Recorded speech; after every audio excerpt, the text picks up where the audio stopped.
Like, how do you like what advice do you give to people who go through this, and like what's the frame of mind of how should they be receiving these comments? Yeah. I think the best frame of mind to receive any negativity or things that you just don't agree with about yourself is to think, would you take advice from that person? Yeah, Would you take advice from them? yeah, No. no, So I'm not even gonna, la la la, yeah, like yeah, if you told me I should get strawberry yogurt when I like blueberry, yeah. why would I listen to you? That's a I good do like point. strawberry yogurt though. But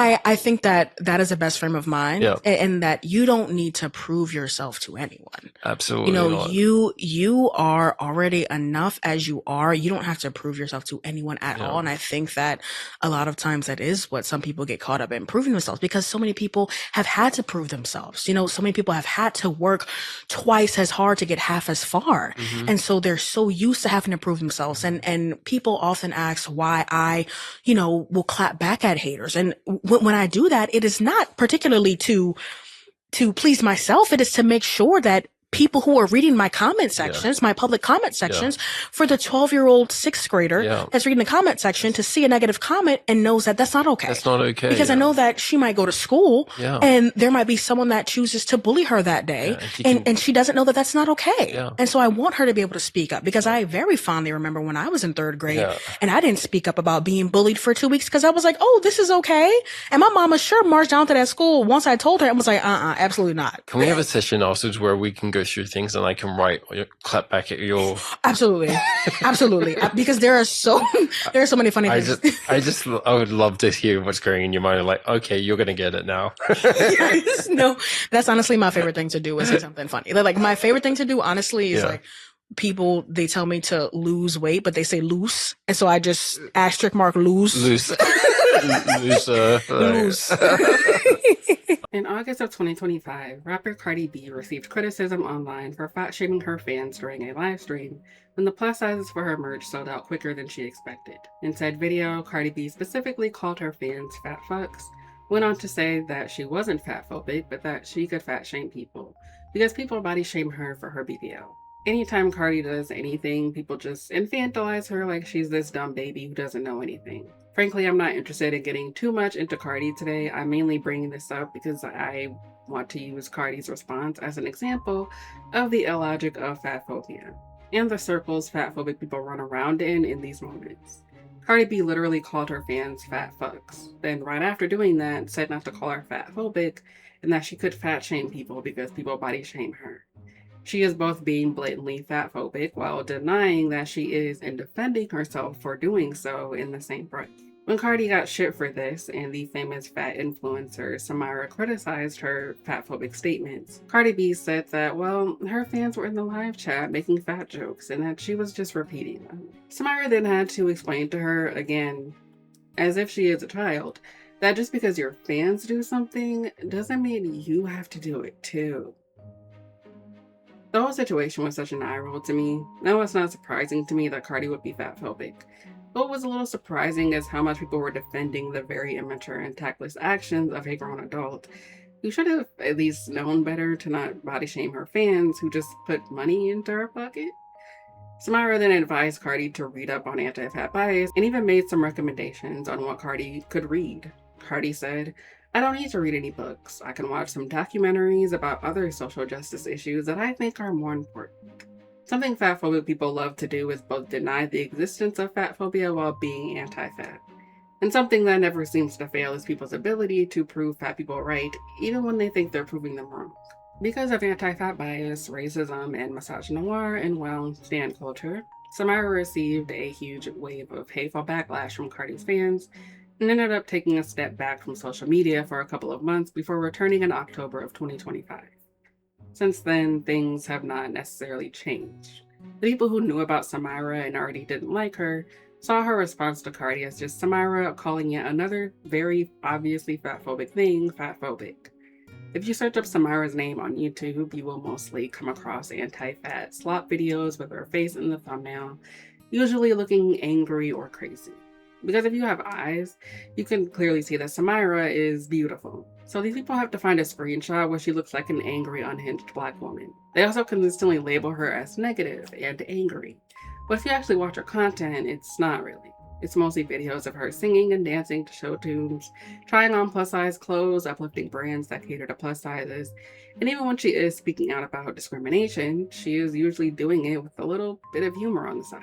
Cider just opened up a storefront in LA, so let's go check it out. One thing you should know about Cider is that it's pretty similar to Shein, in that when it comes to sizing, dimensions vary drastically piece by piece. So instead of blanketly being one size in their brand, you could very well be 2 to 4 different sizes, depending on which products you're buying. So my biggest tip for shopping online with them is to go not by size label, but by product measurements. Online, they go up to their version of a 4XL and have a wide variety of styles. And in store, they also have a wide variety of styles, but not a wide variety of sizes. The largest size in store is an XL, and that's in line with the rest of this outdoor mall. 0 stores here carry plus sizes, which is just laughable, but that's pretty much the case in most malls. And for that reason, I've become pretty good at spotting fun accessories, because that's all they usually fit. But today I spotted a photo booth, and I'm leaving here with something. And today's something was free photos with my cousin. I mean, it's the least they could do since they decided not to sell past an XL. Finally, some activewear I can take the tag off of.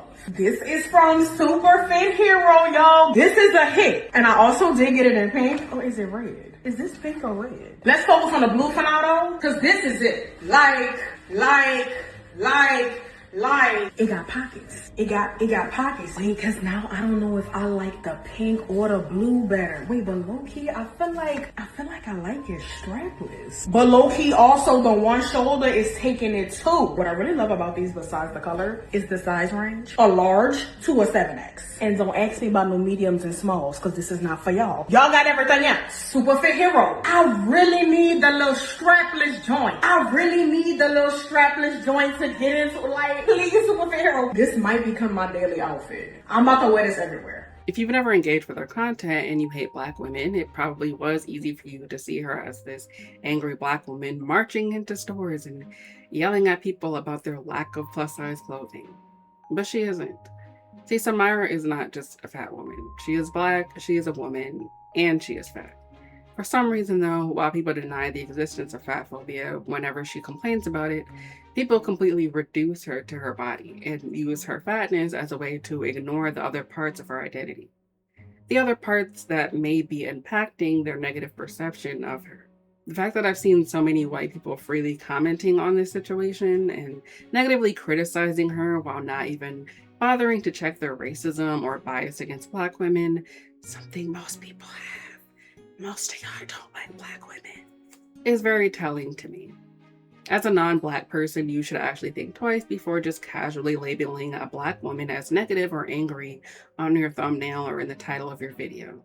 As anyone, you should think twice before deciding that a woman being angry at all is an inherently bad thing and something that we should have a problem with. The YouTuber Salem Tofar recently, along with the rest of the internet, made a video falsely calling Samyra a body-positive influencer, a term that she has said on record she doesn't like, and then doesn't even pronounce her name correctly. No one, and I mean no one, and nothing is safe from her. Old Navy better not be who I think it is. That better not be. Parking meters. Why do we have on the parking meter sometimes I diet? Why are we promoting fat phobia? Grocery stores. Just walked into the grocery store. One of the most fat phobic brands to ever exist. Cardi B. Cardi B, I'm very surprised that I have to remind you of this, but Girl, shut the fuck. And even the Skinnylicious menu at Cheesecake Factory. Cheesecake Factory's Skinnylicious menu is fat phobic. Like, damn, what's next? Beef with chilies? Yes, Chili's Guiltless Girl menu is also fat phobic. It's too much, bro. It's too much. Stick around, baby girl. If you spent any amount of time on the internet recently, which I know you have, because if you're watching this, you definitely don't have anything better to do. I love you for that. Chances are you've come across this TikToker by the name of Samyra. Or is it Samyra? Samyra? It's very obvious to me that Salem, as with a lot of people who talk about Samyra, have never actually engaged with her content. Because if you did, you would know how to say her name. It's your girl, Samyra. Salem's video is another prime example of the logic of Samyra's detractors. Because she says constantly throughout that Samyra kinda has a point, but that she goes about it the wrong way. Which is something a lot of Samyra critics say. It even compares the things Samyra complains about to the infamous Demi Lovato Froyo shop incident from 2021. You know, this is where the crash outs started to become a lot more frequent and a lot more clothes not making sense, to then her having beef even with parking meters. The parking meter incident is probably one of the first scandals that really brought her a ton of attention with millions of views on TikTok. And this was actually the first video that I saw of Samyra on my For You page, and I for real thought it was a skit. But no guys, this is real. This is real life and we're living in it. We're living in real life. This is one of her very first scandals that really got her. I don't know what the hand movement was. Oh my God, don't even. And so many people responding to it because essentially Samyra was walking around, you know, living her life. And she saw a sticker on a parking meter that said, "Sometimes I diet, don't feed me on the following holidays." According to Samyra's history that I have just explained within the last like 30 seconds, how do you think she reacted? Quiz time. Would you guess A, she just looked at it and went like, "That's such a silly sticker"? Or B, get really upset and then try to dismantle the entire city that she lived in? Time's up. It was B. I was just on Melrose and now I'm on Santa Monica Boulevard, and guess what? It's over here and over here. This is an issue and this needs to be fixed. West Hollywood, this is actually disgusting. If you guys got that right, you win a kiss. Not from me. Just watch yourself, okay? You never know when it's coming. Now, I don't think Samyra really got the joke of the "don't feed me" because it's a play on the phrase "feed the meter," meaning insert coins into the parking weeder. Now you guys know what's on my mind. Anyways, sorry, into the parking meter.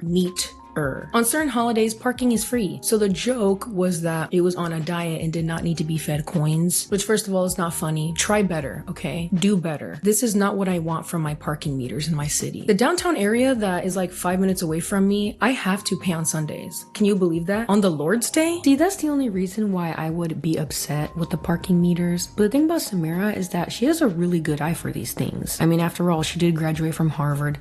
She's smarter than me. She thinks about things a lot more deep, you know? I get it. It does play on the jokes of diet culture and everything. I get it. But also at the same time, is this truly something that contributes to your overall mission statement and movement? That is, like I said, a very valid sentiment and message to spread amongst the youth and the children of the internet? Or is it just giving, "I didn't get the yogurt I wanted, and then I had a hard time the rest of the weekend"? She made a whole TikTok talking about how this promoted diet culture and even tagged the city of West Hollywood, asking them to remove it. That video quickly went super duper viral because many people saw it as an example of stretching body inclusivity a little bit too far. But mind you, okay, this was early on in her career. So one of the examples she uses is when Samyra called out Denny's for making a fatphobic post on their Threads account.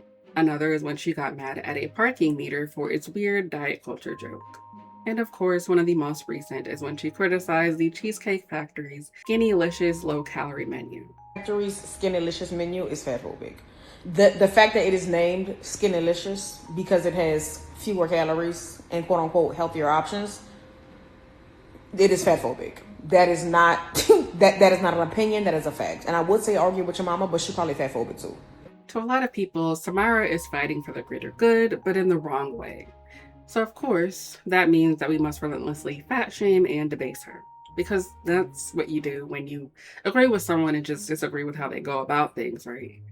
People use this to mock Samyra. They'll be in her comments like, "Oh, so is this thing fatphobic? Is that thing fatphobic?" As if it's some sort of gotcha. People view it as an eye roll rather than an opportunity for curiosity. People like Salem say the issue is that the problems she wants to highlight don't feel like real problems. But again, no one ever asks themselves if their inability to empathize with fat people might be why they find so many of her complaints inconsequential. This is where the Black woman part comes more into play. I don't think that every complaint you make on the internet has to be some world-ending thing. If that was the case, most people wouldn't have the careers in media that they have. So judging someone for talking about the lack of size inclusivity in clothing stores because you feel there are more dire issues happening is just weird. We live in a pretty fucked up world. There's always going to be worse things happening. That doesn't mean your issues with finding your size in stores doesn't matter.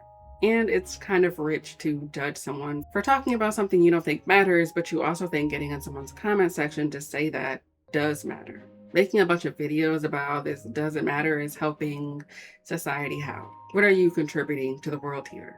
And what do you benefit in the long run by being harsher on a fat Black woman for talking about an issue we all claim to care so much about simply because you find her complaints annoying.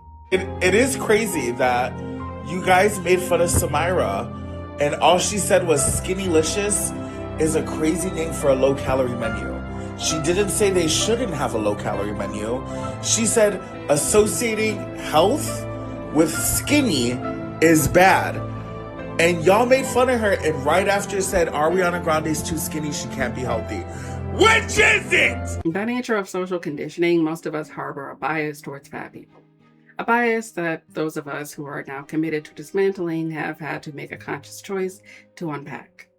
That includes fat people as well, but thin people, including thin people who used to be fat, are typically the main culprits. Much in the same way cishet men will swoop in to talk about the male loneliness epidemic or rape statistics about men whenever women are talking about misogyny or patriarchy. Thin people assert their thin privilege to dominate conversations around health, fatness, body image, and eating disorders, whenever fat people are trying to put themselves at the center of it.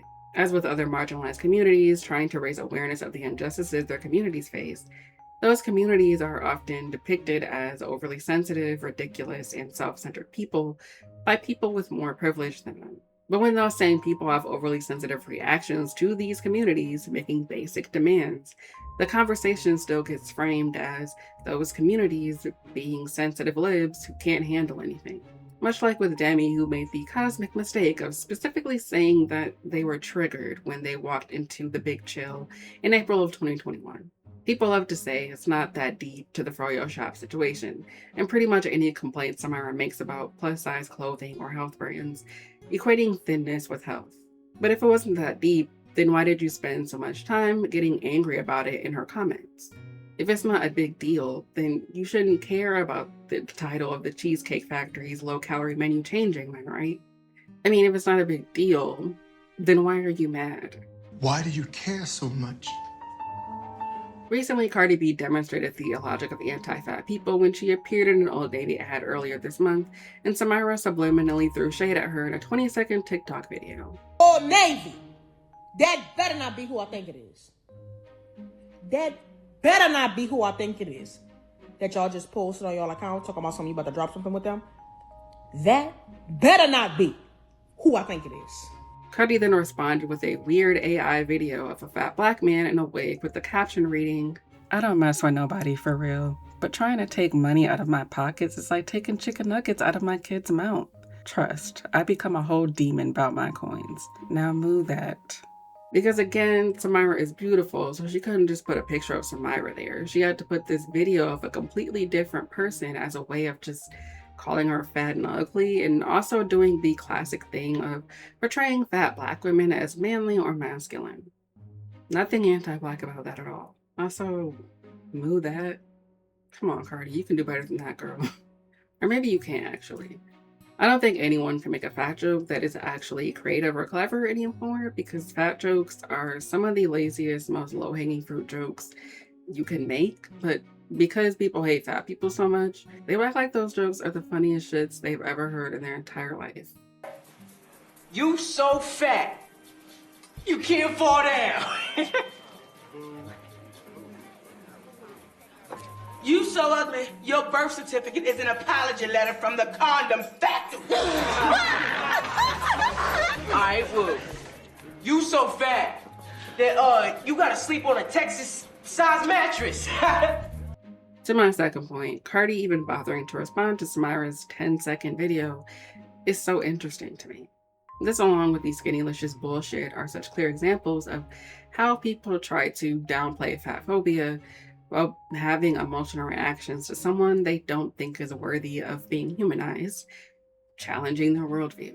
Again, if it wasn't that deep, why would Cardi even respond to her?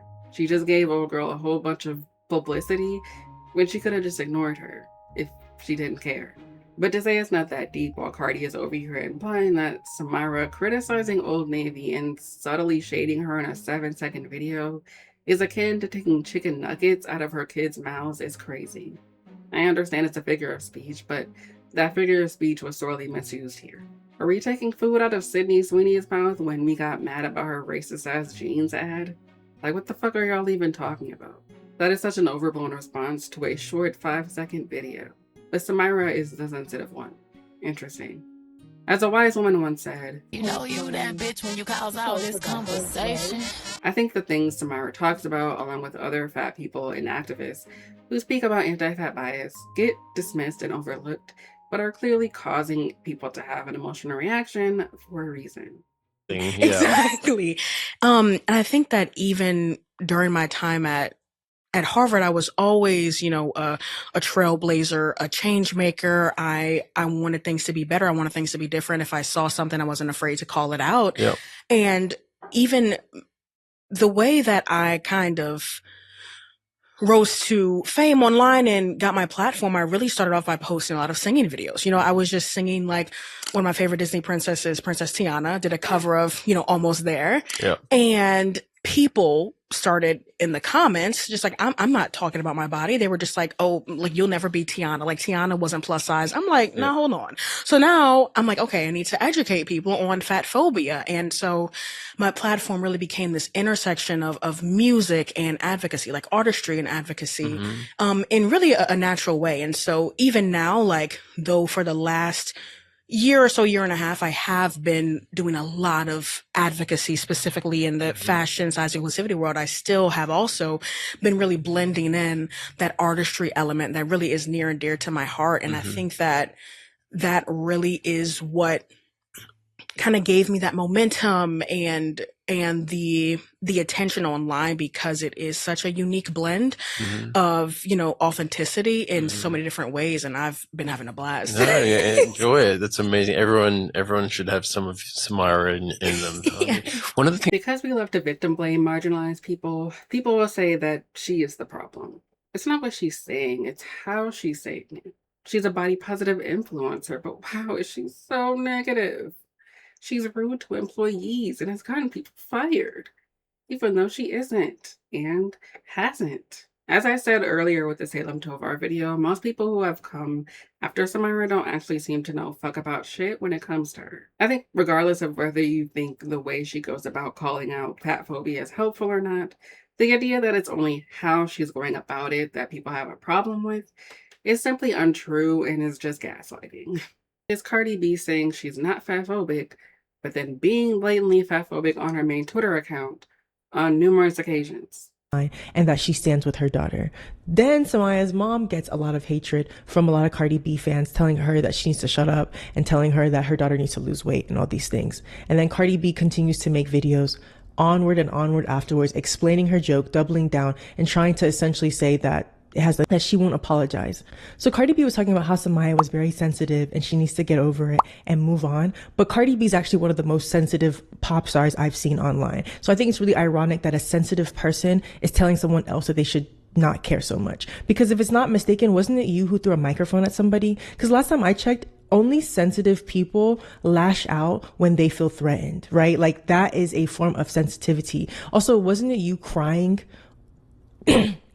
I've seen videos of you crying online. I've also seen videos of you getting mad at your fans online.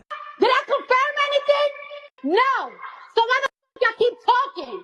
Those things to me seem like a very sensitive thing to do, right? Crying online, throwing microphones, screaming at people. That is because you feel emotional. These things are making you feel, these are hurting your feelings and you're lashing out. Sure, you're looking at rage, but rage is often a cover for something deeper, which could be sensitivity, vulnerability, and your feelings being hurt. Something people say about Samyra is that she's too much. You'll see people in her comments being super petty and childish and nitpicking her facial expressions, her dramatic pauses as if they've never watched content creators before. And it's so obvious that people overlook the fact that she is a theater kid, clearly. Yeah, so like we were talking about, I grew up in New Orleans, spent a year in Texas during Hurricane Katrina, then came back. And it was funny enough, like they had a talent show at the school that I was at for like a year in Texas. And I'd always loved to sing. And they had a little talent show, and I auditioned for the talent show. My teacher was like, Samyra, go look at the list. Cause they had a list of like who made the talent show. And my name was on the list, and it was going to be my first time performing in front of an audience. And around that time was when both High School Musical and Dreamgirls came out. So, so the songs that I really liked to sing were like the start of something new, and then also like, and I am telling you. So I'm like channeling like Gabriella and Jennifer Hudson at the same time. So the first song that I sang for an audience was the start of something new from High School Musical, and it literally was the start of something new. And then after then, never stopped performing. Who were like your music inspirations back then? Oh yes, Jennifer Hudson. Like, and you met her too. Yes, I Isn't got that to go to the Jennifer Hudson show, and it was such a full circle moment for me, because also at Harvard, I was cast in Dreamgirls as Effie. Oh my God. For their performance of it, but then the week before opening night, we got sent home for COVID. And I know Dreamgirls is like making a comeback now to Broadway, maybe. So I would love to fulfill that dream. She was an HSM kid, you guys. Of course she's extra. What do you expect? Samyra often talks about her love of football and how she tried out for the football team when she was in high school and ended up becoming the first and only girl on her high school football team. Which I'm pretty sure that's the Keke Palmer movie, is it not? Either way, that's pretty cool. She wanted to become prom queen and ended up getting into Harvard. In Salem's video, she talks about how Samyra always brings up the fact that she went to Harvard. I understand she's mostly making a joke, but the moments she chooses to clip as her examples are just unfair. One of the clips she shows is from an interview where she was literally asked about her background, and the TikTok videos, I'm pretty sure, are her just responding to people probably asking about how she got into Harvard. She has said it's something people have asked her a lot, and she often just says, I applied. The takeoff. Thank you for having me. I'm excited to be in this luxurious plane. I've never flown private before. Right. Private today. We're private on the takeoff. We are private. You know what I admire about you? I admire that you know your worth. And one of your videos, someone asked you, they were like, how'd you get into Harvard? And what'd you say? Do you know?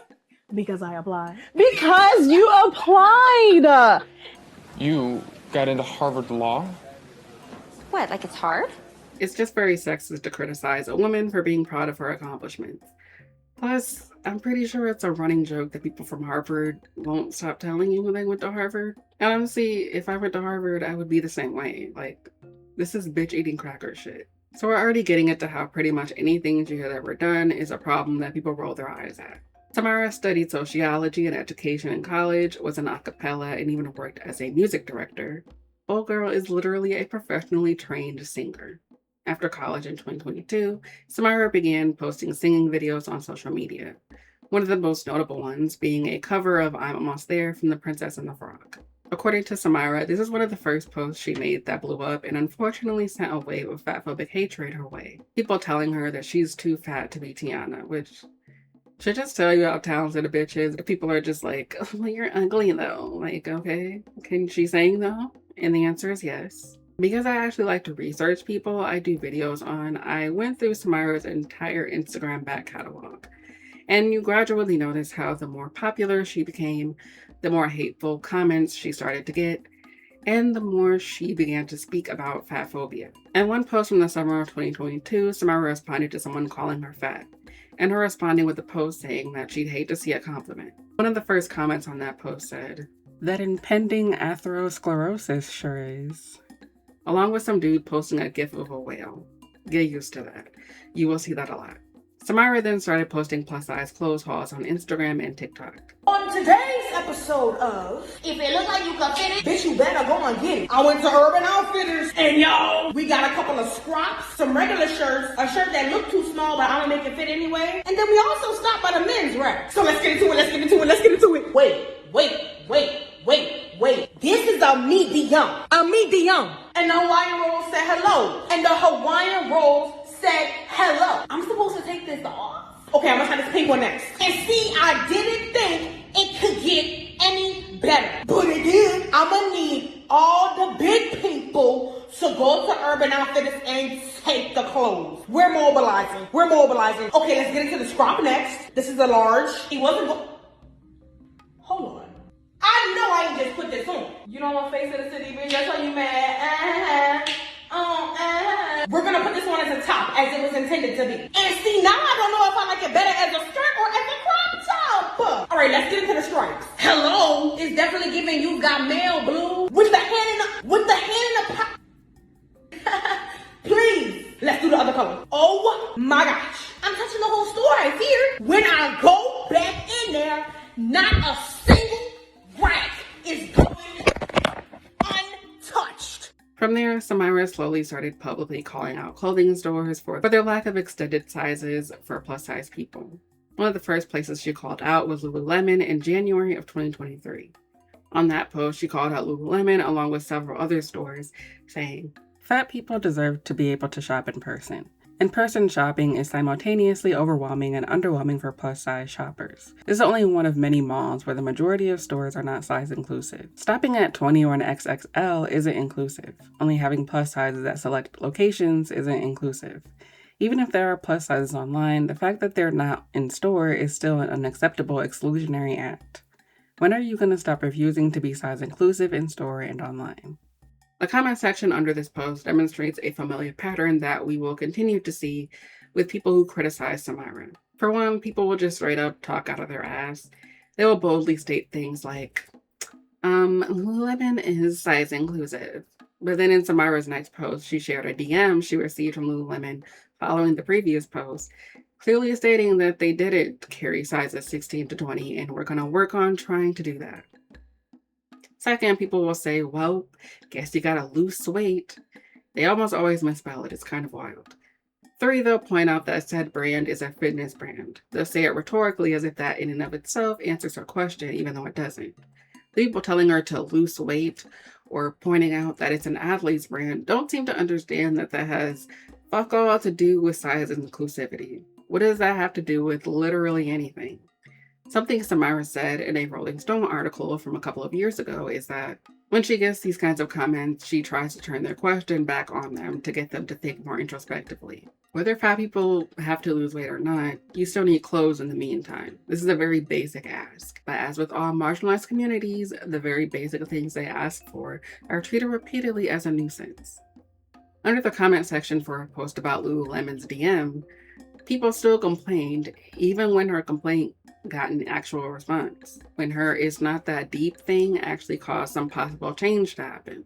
People took this as an opportunity to say things like, well, what do you want? The business tried. Or, this Lulu debate has me stumped. Like, I'm all for inclusivity, but people go too far. Like, everything is not some humongous problem to go off on. There are way more serious, scary things happening in the world to care about. Just a heads up, anytime someone says, I'm all for inclusivity, but just know that nothing good is going to come after those set of words. If you're all for inclusivity, why would you be bothered by this? Even if you think it's no biggie, you could just ignore the post and move on with your life. But the fact that you feel the need to tell someone that their problem doesn't matter is so gross and disgusting to me. There are so many issues happening in the world that I don't know a ton about and could care more about if I took more time to learn about them.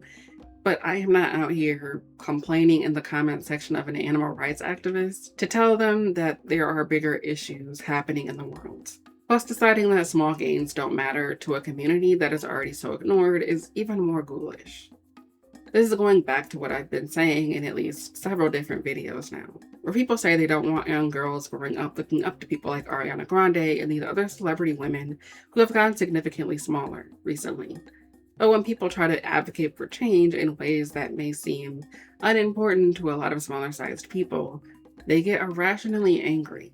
Nike puts out a plus-size mannequin for their plus-size clothes and people lose their minds. Tess Holliday appears on the cover of Cosmo in a bathing suit. Y'all lose your minds. Cosmo puts another fat woman doing yoga on the cover of their magazine with the tagline saying, "This is healthy." And y'all what? Claim it's glorifying obesity. We don't want thinness to be glorified, but we don't want to uplift bodies that aren't thin either. So even though people are now pretending like they missed the body positivity movement, a movement that everyone mocked and shat on relentlessly, we still take time out of our precious day to get mad at a fat person for daring to one easier time finding their size at the mall. To all the people who claim that it's just that these issues are not dire enough, let me tell you about another post from 2023 in which Samyra complained about seatbelt extenders, something fat people are often required to use while on a plane. All of this because I wanted to be safe on an airplane. Belt extenders shouldn't be ridiculed. Belt extenders shouldn't bring shame. Fat phobia should bring shame. Fat phobia should be met with the same vitriol that fat people are met with when they advocate for themselves. But until then, happy Fat Tuesday. Alongside well gifts and the like, someone commented this. The thing I struggle with is that while 1 in 10 people in the world are hungry as they don't have enough food to eat, it's obscene that you are so gluttonous, clearly eating twice what you should eat to get to the size you are. And it's like, sir, what the fuck does that have to do with the price of tea in England? Fucking nothing. That has nothing to do with seatbelt extenders. Here she is talking about a systemic issue, and people are still mad. Because why? Because she's black, fat, and a woman. It's also because she's successful. Which brings us to the next post I want to dissect. So apparently our girl Candace Owens made a video being very subtle about her obvious jealousy of a fat black woman amassing a huge following. So I'm big on fat shaming. Now, of course, this movement of fat acceptance is all across social media. And there is this woman who is, I guess, a fat representative. Her name is Samyra Miller. She's got 1.5 million followers, by the way. So there is, definitely a following for being openly fat.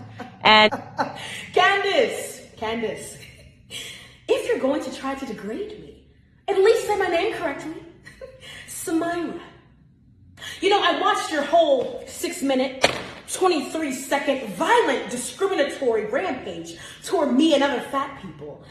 And all I have to say is, I feel sorry for you. But I mean, I feel sorry for anyone whose sense of self-worth is found in a relentless pursuit of proximity to whiteness. But Candace, this message is not for you. This message is for Congress. This message is for our federal lawmakers. Fat phobia is real. Discrimination based on weight is real. It should be illegal. It should be criminalized. And Candace Owens is just one example. But fat phobia, it permeates every single structure of our society. Healthcare, education, entertainment, just to name a few. And it also lies at the intersection of other identities that are already federally protected from hate and bias. So why aren't fat bodies protected? Well, it's because it will require you lawmakers to face your own fat phobia, to unlearn your own fat phobia. And I guarantee if any of you spent just even 1 minute to understand the racist, sexist, classist, ableist history of the BMI, of other fat politics, you would understand why fat people need protection. So if you truly care about human rights, about protecting people from hate and bias, then you would understand why fat phobia should be illegal. Under this post, Samyra got comments from people scoffing at her assertion that fat phobia should be illegal. They denied her oppression by stating that fatness is something you can physically change, and that being fat is akin to slowly killing yourself, and cited James Gandolfini as an example of that. Now, I am planning to make a video about the absolutely abhorrent and disgusting things you guys say about fat people when they die. I don't want this video to be 3 hours, but I'll just say now, if you think you're a good person after telling someone that they're gonna die and it's gonna be their fault, I don't know if you can be helped. You are a lost cause if you are deluded enough to think you're a good person if this is how you speak to a human being. That is an incredibly fucked up thing to say to anyone. I am preemptively blaming you for your inevitable death. What the fuck? Should say that this is a defense that actual human beings have used against fat black people for all the people who love to claim that this is not that deep. The police officer who killed Eric Garner, a fat black man, tried to blame his weight for why he died, even though he fucking murdered him. So, yeah, it actually is that deep. It's not just a fucking joke. That's right. Should we just talk about that aspect for a second? Because anti-fat bias, of course, is going to be different for everyone depending on all these other characteristics that they have. Like, there's no such thing as like vanilla anti-fat bias. That's exactly right. Anti-fat bias kind of turns up the volume on existing systems of oppression, right?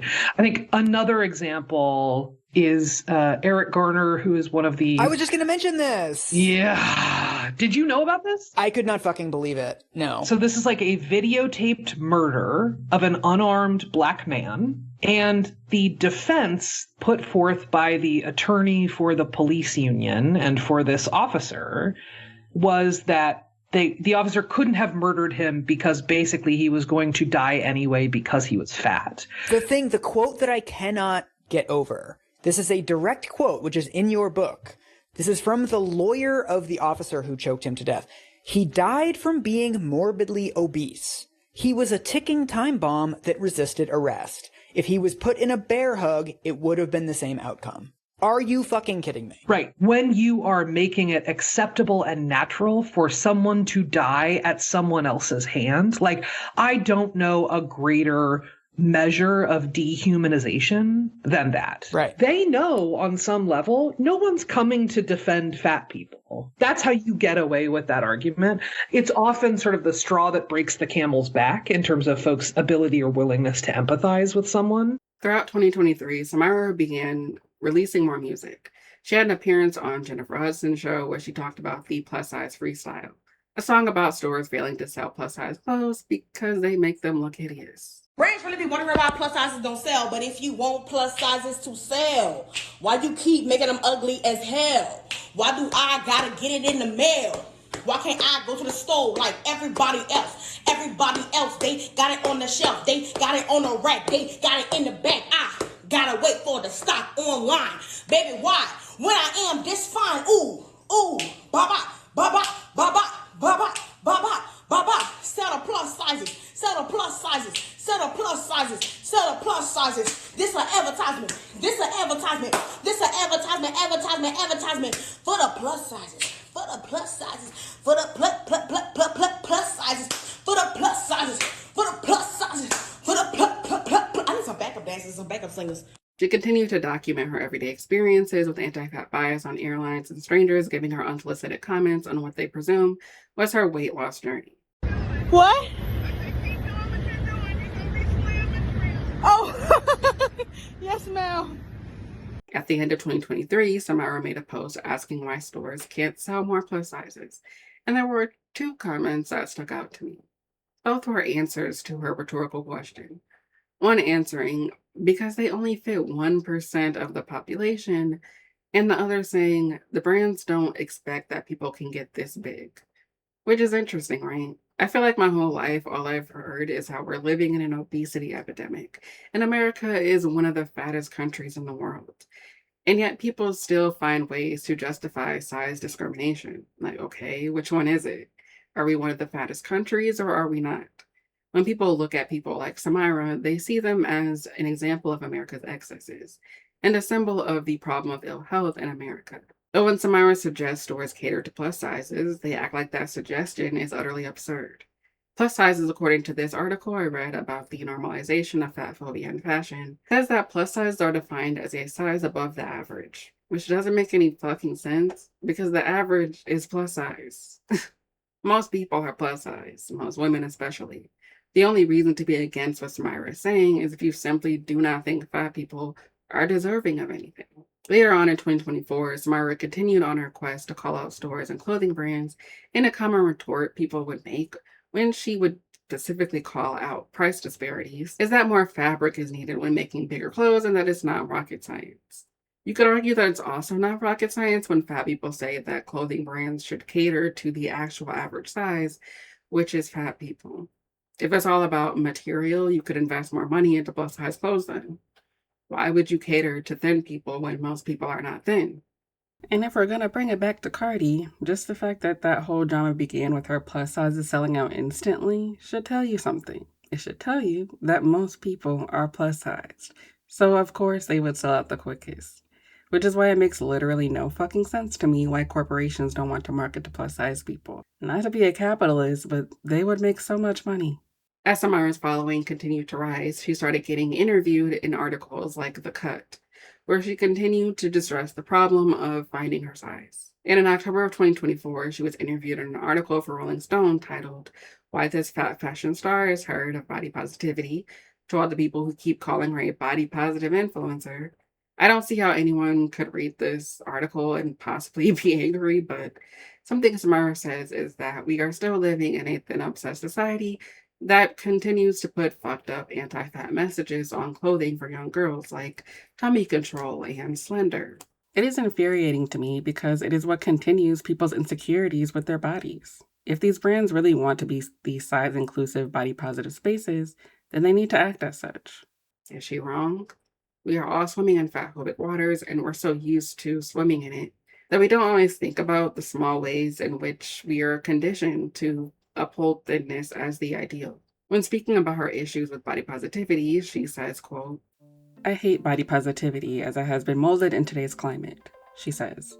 "Current body positive culture is just fat phobia repackaged as a more lighthearted thing. The people it centers are thinner people bending left and right, showing their rolls, showing all their bloat, and saying, 'Oh my gosh, don't worry, you're not fat, I have rolls too.' And that is not helpful. Fat phobia affects everyone, not just fat people. It also traps thinner people into certain methods and habits. It makes them feel like they need to stay a certain weight.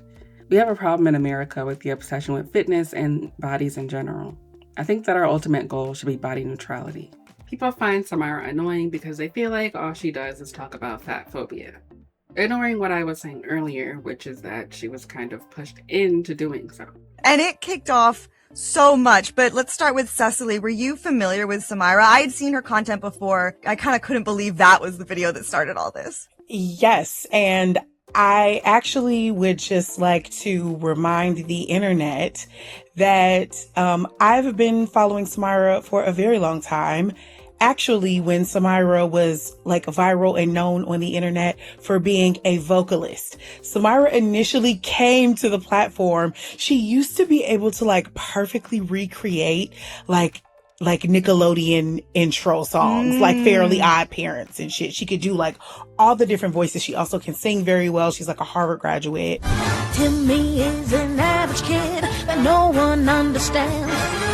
Mom and Dad and Vicky always give him demands. And what I saw happen in real time was that every time Samyra would just be on the internet, she would have to battle all of these comments about her body. And then that is what kind of like her continuing to do that is how we got this content creator, Samyra, who is always having to talk about fat bodies, about her body and fat phobia in general.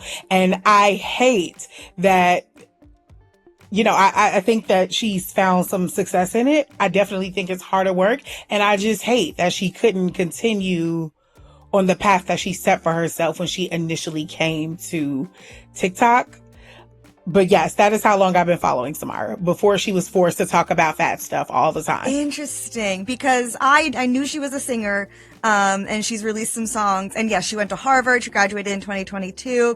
But it is so, and I don't want to jump ahead, but so interesting that so much of the stuff, like the backlash she gets now is like, why don't you talk about anything else but this? And to find out that she came on the internet to do something entirely different, and these same commenters kind of forced that to be the thing she has to talk about a lot is just like deeply both ironic and just very, very frustrating. But just by the very fact that she is a very fat Black woman in an anti-fat society is enough to push someone to become invested in dismantling the oppression they are experiencing. There is nothing about that is strange or confusing. Yet people, and from what I can see here, sometimes white people, have the audacity, caucasity, to fix their mouth and get in her comments to tell her that even though they think she's beautiful and talented, her constant yapping about size inclusivity is getting kind of annoying. I don't know how I feel. She is beautiful, intelligent, and talented, but the constant mention of fat phobia gives me the ick. If you're too big for the plus-size clothing in stores, that's a you problem. In fact, that should be a sign that, hey, I need to lose weight. And that's not about promoting skinny bodies, but if you're too big for regular fat clothes in stock, that's on you. I don't know, I really think that you should just Kill yourself. This is where we get into the ableism of it all. After all the bullshit with Cardi in August of 2025, Samyra made a post towards the end of December of that year, where she called out Southwest Airlines for removing her from a flight due to there not being an available second seat. On today's episode of If It Look Like You Can Fit It, then you better go and get it. We gonna get a belt extender. I am also going to use Southwest customer size policy when I can because they are getting rid of it sometime in January. But let's go, come on. So I won't be able to use the customer size policy today. There's no seats available. You can't oversell the flight to accommodate you. And you have to get a second seat. You will have to cancel your ticket and then you'll have to book with another airline. The bags I just paid for, would they be refunded as well? Okay, where's Delta? Southwest let me know they were unable to accommodate my size today. So I'm wondering if you all have any first class seats available to New Orleans today. The only seat that I have is that one, the bulkhead, row 1. Okay. Thank you so much. I have tickets to the Saints game tomorrow. So I will say right now, I am a broke hoe, so I do not fly pretty much ever. So I am a little ignorant of the whole flying experience. I've only really been on a plane once, and it was a very tiny plane because the flight was short, but it was still ridiculously small. And frankly, the whole thing with airline seats and fat phobia has always fascinated me because I do not understand why anyone would be against this complaint or why people would want airlines to not make planes so damn tiny. One of the first comments Samyra got on this post was so incredibly annoying that it actually made me want to find this person's address. And this is, from what I can see, based on their PFP, is a white person. I was on a Southwest flight once where, as part of the safety demonstration, the flight attendant said, "Be sure to buckle your seatbelt over your skinny little waist." I complained via Twitter RIP, and the response was that FAs are encouraged to put their own spin on the script. I don't understand why body shape size was brought into the convo. Okay. Bitch, what? I swear to God, man, marginalized people have to put up with the same disrespectful ass bullshit. What the fuck does skinny little waist have to do with the price of tea in Germany? Fucking nothing. She is talking about being kicked off of a flight. You are complaining about an FA making a skinny joke. What the fuck are you on? Moving on to even more infuriating comments. I don't understand. You need 2 seats, you booked 1 seat, and you're annoyed at the airline because you physically can't fit in 1 seat? Do you think you're entitled to 2 seats if the flight is oversold? Yeah, she is. She paid for her seat. These comments exemplify the ways people try to tell fat people about their own experiences, but it's so obvious that none of these people actually understand what it is that she's actually upset about because y'all don't talk to fat people. You made this the first chapter of your book, which I know you did deliberately because everything in the book is very deliberate. And this is one of your most viral articles too, and something that you tweet about all the time. Yeah, I think last I checked, just the original version without reprints had been read by like 2 or 3 million people. Oh, look at her. Whoa, look at her hey. famous on the internet. But yeah, I think it's because, listen, how many of us have heard someone just go, "Oh God, I was on a plane and like, I just don't want to have to sit next to this great big fat person and they were spilling onto me and they were sweaty and da-da-da-da." Right? Dude, like, totally. And it's almost like small talk about flying. Oh, yeah. I think what a lot of thin folks don't necessarily know is that pretty much every airline has something that they call their customer of size policy. Mm-hmm. On Southwest Airlines, which is the best one, you can go get an extra seat and they will refund you at the end for free, I believe is the state of their policy. So you just pay for 1 seat, even if you use 2. Mm-hmm. That's the best one we've got. Everything else is like, if a flight attendant determines that you don't look comfortable in your seat, they can escort you from the plane. Mm. Even if there is not a second seat available, you can be charged for a second seat at the day of price. And also, it sounds like the anxiety comes from the lack of predictability. That's right. Because it sounds like a lot of airlines have these policies. They're like, yeah, we'll give you an extra seat, or, buy 2 seats, it's no big deal. And then you get to the flight, and they're like, oh, no, we filled the seat next to you. Absolutely. I rarely sleep well for several days before flying. And there have been times when I have had a prescription for Xanax or Klonopin and taken that before getting on a plane. Those are medications for a panic disorder. That shouldn't happen when you're just trying to get on a plane. Yeah. There's another post she made where she was talking about going to Southwest Airlines. and something about they needed her to buy another seat, and we can't, what I was talking about earlier where they were like, we can't accommodate you. And there were also people in the comments just saying fat phobic shit like, well then lose weight and don't drag the plane down. And I was talking to you about how like, okay, this is what I mean when I'm like, well, for one, that's also not how planes work, because again, it's just people talking out of their ass again, they're thinking that they're, again, being funny. And then two, it's like, logically speaking, do you want to get on a plane that can't hold a fat person? Right. I don't want to get on a plane that can't hold I don't know how much she weighs, I don't care, but it's like, say she's 300 pounds or something. I don't want to get on a plane that can't hold her. That doesn't seem like a safe plane to me. Like, so it's just so weird to see people be like, well, then you should just lose weight then. It's like, well, shouldn't you want us to have planes where everyone is comfortable? Because this is something that Aubrey Gordon talks about in her book, where she talked about how, like, it's not just fat people. There's also, like, really tall people who have really uncomfortable experiences on planes. Like, she's talked about how a lot of airlines, they've purposely made their seats smaller so they could pack more people into these planes. Like, they are purposely making them smaller. So even me, I remember when I first got on a plane, I was a little bit bigger at the time, I think, but I was like, holy shit. And it was like a short plane ride, but it was like so small. I was like, holy shit, I can't imagine if I was bigger than this. Like, this would be so uncomfortable.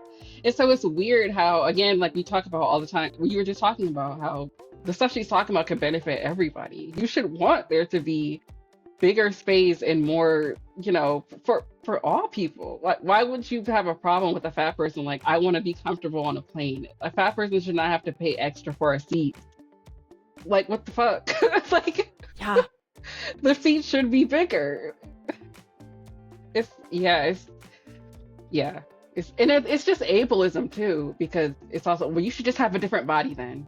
Like, that's ableism.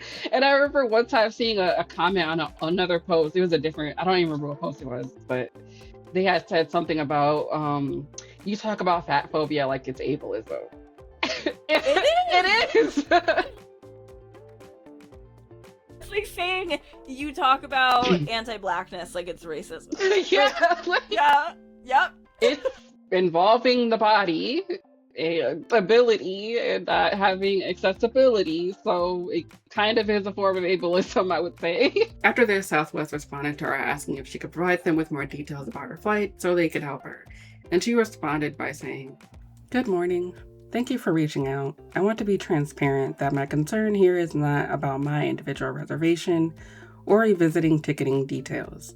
My concern is how plus-size passengers are treated and perceived by Southwest, particularly in light of the changes to your customer of size policy. Plus-size people already experience heightened anxiety when traveling. That is precisely why Southwest implemented a customer of size policy in the first place. Because you are all well aware that their travel can be physically and emotionally fraught for plus-size passengers, especially when it comes to requesting seatbelt extenders or advocating for personal safety and comfort. Against that backdrop, the treatment I received at the airport, including dismissive language and tone, was difficult. However, what most clearly highlighted the issue for me occurred afterward." She then went on to share a screenshot of a comment she received from a Southwest flight attendant, making an anti-fat remark. In a subsequent post, someone tried to claim that Samyra got this person fired, even though she didn't. She literally censored the person's name, but this is an interesting moment of foreshadowing, kind of. The way people just immediately side with a business over a person. Like, this person got into Samyra's comments to say this. They don't then get to be mad when they get in trouble for doing that. So why should Samyra have to care about their job when they clearly didn't care enough to not comment that bullshit in the first place? Anytime Samyra does anything, she is blamed for starting it. In April of this year, Samyra posted a video featuring her plus-size Freestyle song, calling out Old Navy for not being able to find her size in stores. On today's episode of If it look like you can fit it, then you better go and get it. We go and get it. Sick of ordering shit online. Cause I'm sick of ordering shit online, Old Navy. What happened to all styles, all sizes, all the same price in the store because we deserve it. You wanna know what we do deserve? Free next day shipping since you took our shit out the store. And y'all lucky y'all one of the only brands that even make my size because that's why I had to order y'all shit in the first place. So y'all wouldn't be getting none of my money. Anyway, If it look like you got fitted, bitch, you better go and get it. Some of the comments include people asking what her beef with Old Navy is, as if it wasn't obvious. And someone else saying, Old Navy just sue her, man, which is wild. People should get sued for criticizing a company. Yep, that definitely sounds like something we should advocate for. Corporations suing people for exercising their free speech. Yep. Speaking of Old Navy, I'd like to take us on a brief little detour into the history of plus-size clothing and Old Navy's very flaky history with its customers in general. Now, I am not a fashion person, so this is another area where I'm pretty ignorant, so I will mostly be quoting from this really great article I found about the normalization of fat phobia in fashion that came out last fall. The author speaks about the ways fashion designers have helped perpetuate this notion that clothes simply look better on smaller models, and that even clothing brands that are meant for larger people, like Lane Bryant, still operate on this belief that fat women do not like their bodies and want to hide them. Hence why you have decades of fat people complaining about how fucking ugly plus-size clothes are. Starting with maternity clothing, Lane Bryant created clothes for plus-sized women with the idea of not making the women be slender but appear slender. While this opened the gates for plus-sized women to be included, it also created a problematic manufacturing strategy that would continue to be the model of plus-size designs and manufacturing. For example, Lane Bryant in 2019 created the tighter tummy T3 jeans to slim the stomach. Instead of making clothes that embrace the woman, Lane Bryant continues to feed into fatphobic stereotyping that plus-size women want to hide their bodies. More examples can be seen in high-end stores like Gucci and Prada, which sell clothes between XL and XXL. Their clothes in those sizes are intentionally loose-fitting, boxy, and/or baggy. This shows how brands believe that plus-size women like to hide their bodies, which is a fatphobic stereotype that assumes that all plus-size women are ashamed of their body. Brands have the idea that plus-size women don't like their bodies, causing them to make clothes for them with that assumption. This understanding and other stereotyping of plus-size women result in limited styles that fail to satisfy the preferences of plus-size women. As Elizabeth Endicott noted in her reflection on trying to find plus-size clothing, most plus-size fashion consists of flowers, ruffles, and pastel patterns. While this might satisfy older women, it may not satisfy those of a younger age range. Brands market plus-size clothing as if plus-size women only refers to older and mature women, which is another fatphobic generalization. Liz Muniz, CMO of Torrid, has observed that the fashion industry has an outdated idea of who plus-size women are, causing dissatisfaction for younger plus-sized women. This is where Old Navy, along with other clothing brands who have used size inclusivity as more of a PR stunt than an actual committed endeavor to be more inclusive, come in. In 2007, Old Navy completely removed its plus sizes from their stores and made them available to purchase online exclusively. This went on for years. 11, in fact. And even though they were exclusively online, a 2013 BuzzFeed article reported that a slew of women were calling out Old Navy for charging more for plus-sized women's clothes, but not for plus-sized men's clothes. The company defended itself by claiming women's clothing is made with different materials, which justified the price difference. Sounds familiar. In 2018, it was announced that Old Navy was bringing plus sizes back, but only to some of its stores. This is something that you should keep in mind going forward. Samyra's attractors love to say that her complaints about not finding her size in store or having to order online only are an exaggeration or simply untrue, because they are plus sized and they found a pair of 5X pants at their local Old Navy just fine. Something that I wasn't aware of because I am not a lifelong fat person and I haven't shopped at Old Navy since I was a teenager, I'm pretty sure, is that Old Navy, as we will come to learn with anything that regards fat people, is very inconsistent on how reliably fat people will be able to find their sizes at their stores. As stated in those articles from 2018, they are announcing their availability at some of its stores. And that is still true today, even with Old Navy rolling back on their plus size promise from 2021, which, let's talk about that too. I actually vividly remember the body equality ad campaign because I remember seeing the adorable A.D. Bryant in one of them. This was a huge deal for fat people because Old Navy was also integrating plus sizes instead of keeping them in a separate section in their store. Old Navy was treating its fat customers like that shitty guy you fuck in your 20s and who is embarrassed to be seen with you in public because you're fat, and so he only wants to see you at night. Not speaking from personal experience or anything, but that's what Old Navy was doing. And like those shitty men, they thought suddenly announcing that they were no longer going to be embarrassed by their fat customers, that those fat customers should have been more than happy to accept any crumb as a meal. So even though they didn't really try and their half-assed attempt didn't yield them the results that they wanted, less than a year later, in the summer of 2022, they announced that they were scaling back on their plus sizes and would be pulling their plus size sections from nearly 80 of its stores. I want to film this while I'm still pissed off because I cannot believe what I just experienced. So I'm at my local Old Navy looking for something to wear next week to my 8th grade graduation situation. And I knew that I would find something in my size because you remember when Old Navy did that massive push for body inclusivity and carrying up sizes up to 4X for the same price in store? Remember that? Because I sure fucking do. Imagine my fucking surprise that I go from front to back of my Old Navy and I can't find a single size over a size XXL. Not a single fucking thing. And I thought, 2 things? Maybe. 3 things? I would understand. The whole fucking store, like I'm talking pants, not over a size 16. I'm talking like regular blouses, dresses. I looked through the whole fucking store. Not a plus size in fucking sight. So then I march my ass back to the fitting room and I say, hi, I'm just a question. Do y'all not carry plus sizes in store anymore?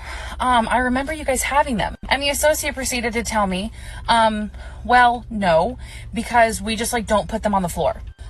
What? So then I'm like a little kind of taken aback by it. I'm trying not to be an asshole because like I'm embarrassed that I have to ask that fucking question, but also too like as a fat person, I remember how monumental this moment was.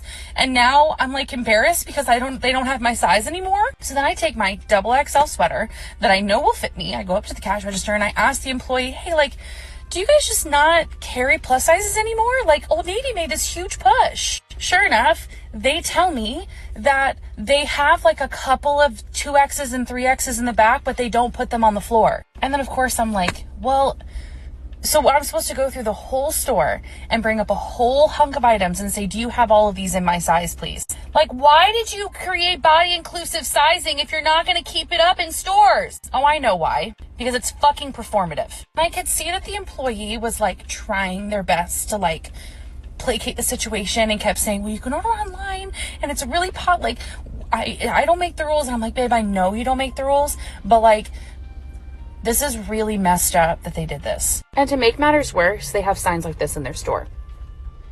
And I left the store pissed that I feel like I was bamboozled into walking into a store feeling like I had to basically beg people to have my size when they made this massive fucking push for all of these sizes. And it may just be my local Old Navy, but like, once again, we're back to me, a fat person, having to scramble for things, and I live on an island, so I can't access a lot of things. Do fucking better, Old Navy. One of the first lyrics in Samyra's plus size freestyle is, if you want plus sizes to sell, why you always making them ugly as hell? For some reason, the Old Navy could never seem to answer this question. In a random blog post I found from this woman-owned small clothing business called Dom Plus Bomb, they wrote about where Old Navy went wrong, saying, quote, the first mistake Old Navy made was with marketing. Plus-size shoppers are savvy, fashion-conscious, critical thinkers who have been ignored, dismissed, and underestimated by mainstream fashion for decades. For a brand that was well known for not including us in stores to suddenly announce that they were welcoming us was just not enough, especially since their marketing campaign included messages like, the revolution starts now. We rolled our eyes the first time we saw that one. The revolution will absolutely not start with Gap Inc. owned at Old Navy. Brands that want to expand to plus sizes have a steep hill to climb. They build trust with a group that knows they have been ignored by those same brands. You can't just offer plus sizes all of a sudden and expect fat people to fall over themselves to buy your clothes without doing the work regarding marketing, social capital, and design.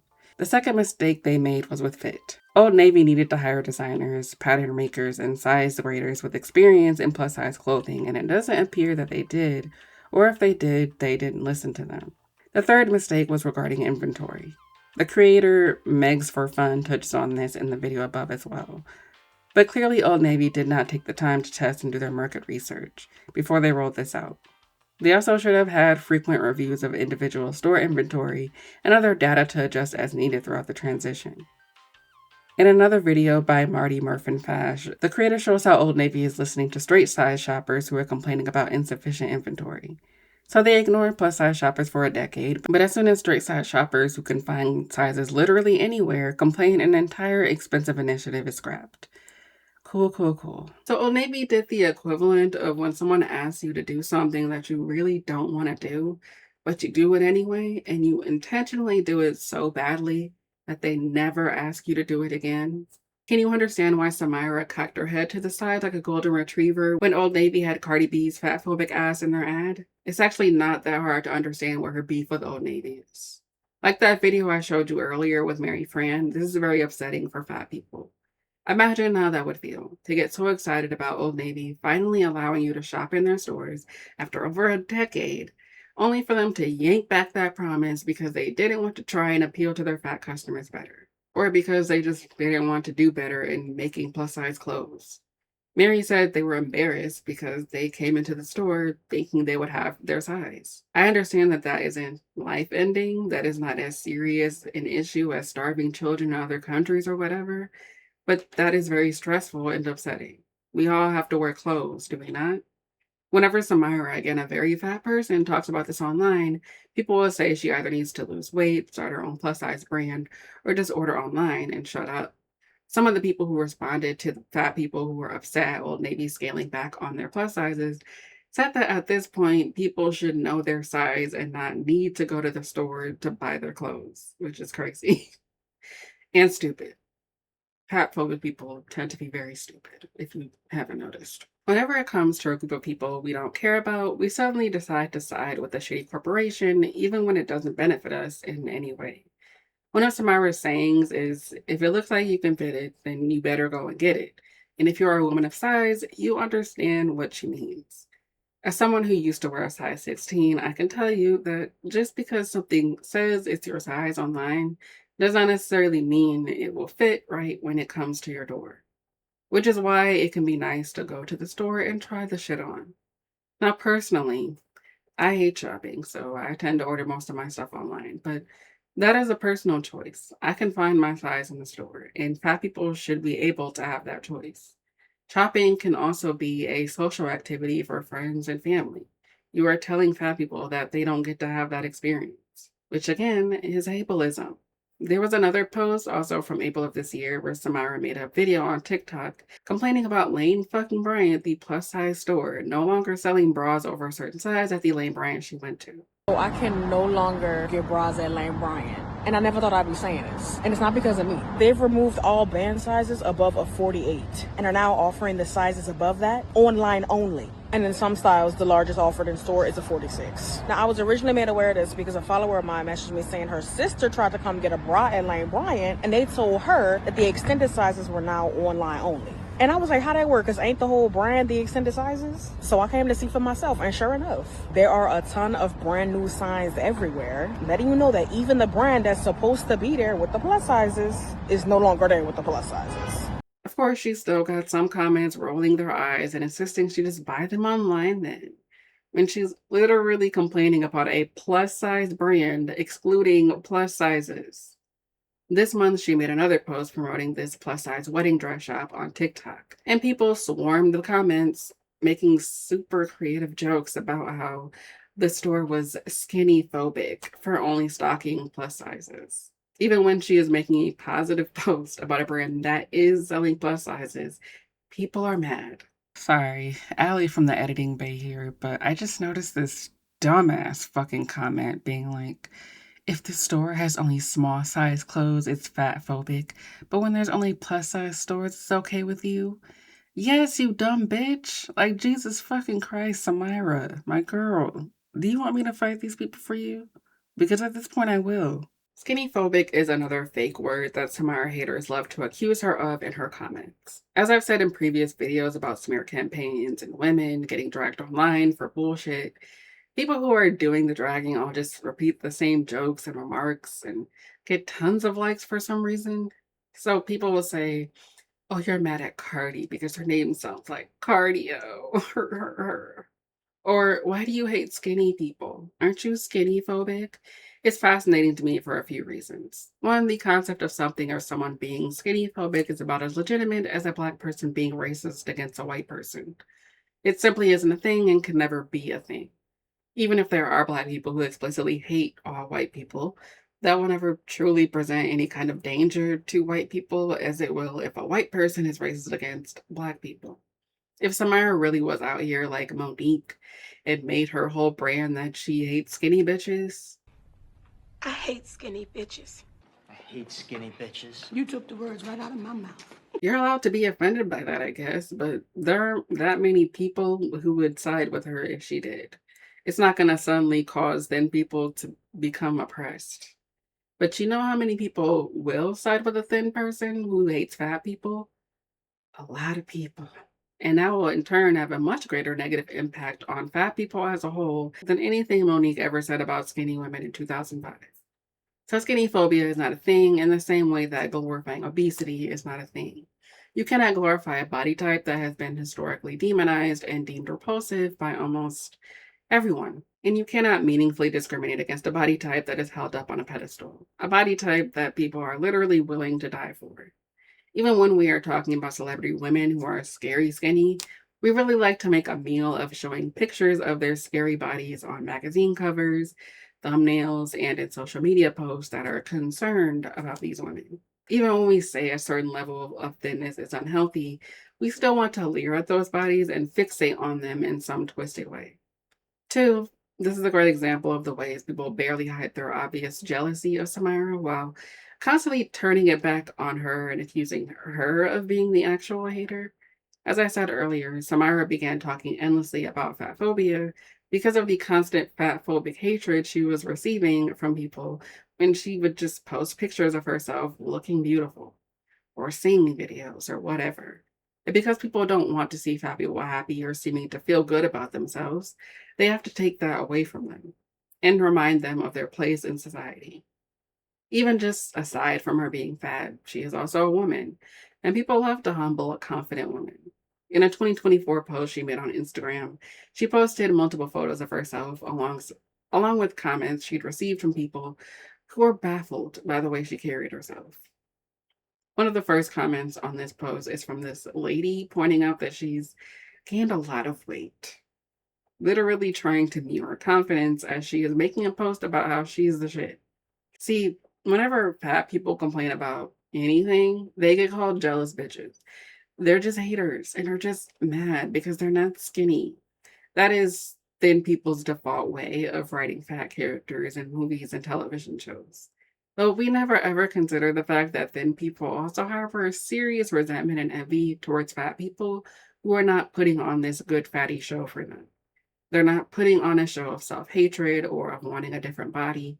And regardless of whether they are actually confident, are not letting their insecurities prevent them from flaunting their bodies, or wanting to look cute, or from advocating for themselves and other people like them. A lot of former fat people, correctly because of the fucked up society we live in, lost weight because they didn't think they would be able to live the life that they wanted at their size. A lot of thin people who are thin for whatever reason sometimes still hate their bodies or don't think they're thin enough. And so when they see a fat black woman who has a body that they either fear having or have been spending their entire lives trying to not get back to, who is successful and beautiful and didn't have to lose weight to achieve those things, it fucks up people's worldview. It fucks up their perception of fat people, their perception of black people, black women, period. And so when I see people saying she's too much or she's too angry and negative, for one, it's like getting mad at a woman for being angry about anything in the year 2026 is a choice. Samyra being mad at a parking meter should not be confusing to anyone. If Samyra yelled at a banana peel, I would be like, yep, Samyra, fuck that banana peel. Because the world is quite literally on fire for black women in particular, and black women should be angry all the time. And two, I see it as people just expressing their deep hatred of black women who are not here to just inspire everyone else to be confident, but are actually asking for things. Going back to Samyra, though, these people know that Samyra is a human being, and they just don't give a fuck. They want Samyra to shut the fuck up. You also mentioned something that I think is interesting about, like, people don't like Samyra's tone. My sense is that people feel even more comfortable making Samyra this caricature, not just because she's a fat woman, but because she's also a Black woman. Like, how do you think race is playing into this? I think that race is this. Yeah. The connection between fatness and Blackness and the connection between thinness and whiteness. Yes. Yeah. They can never be divorced from one another. I think that fat Black women often represent like the epitome of fatness itself. Like, I think if you got 100 people, 100 Americans, I'll say, in a room and told them to close their eyes and picture what the average fat person looks like in America, I think a lot of them would picture fat Black women. You can't separate the two. And I will also, but to your point about Samyra's tone, I also think that like white folks have a very specific idea of what body positivity is, almost in the same way that white women have a very specific idea of what feminism is. Yes. That is not only just kind of flat, but it does rely on this faux positivity. And that anytime someone is not like, you just have to love yourself out of this, then they should not be allowed to essentially have the floor, that they should not be allowed to address these issues in the way that other folks are. So I think that actually has a huge role in how people are responding to her. I think we also have to, and this is, it might seem very obvious to like say, but like, it's also about how Samyra's weight plays into the conversation, because we